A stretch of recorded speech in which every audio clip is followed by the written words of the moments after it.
رمضان المبارک کی آمد پر سرگودا میں رمضان راشن پروگرام کا انعقاد کیا گیا۔ پروگرام میں معذور افراد کو ویل چیئر اور نابینا افراد کو سفید چھڑی کپڑوں کے علاوہ راشن تقسیم کیا گیا۔ مزید جانتے ہیں ڈان نیوز کے نمائندے سیف خان سے۔ سیف بتائیے۔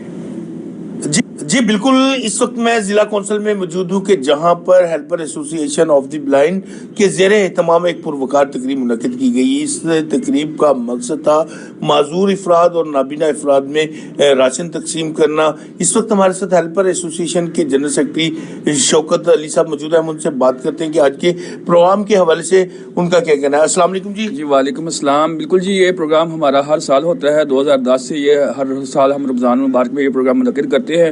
ہمارا مقصد یہ ہوتا ہے کہ نابینا اور معذور افراد جن کے پاس استطاعت نہیں ہے، جو بالکل نقطۂ لکیر سے نیچے جا چکے ہیں اپنی بے روزگاری کی وجہ سے، اپنے معاملات کی وجہ سے، ان کے گھروں تک ان کو ہم نے راشن دینا ہے، کپڑے اور ویل چیئر، سفید چھڑی وغیرہ آج دی ہے۔ تو یہی ایک نیکی کا کام ہے جو آپ لوگوں کے مخیر حضرات کے تعاون سے ہم کرتے ہیں۔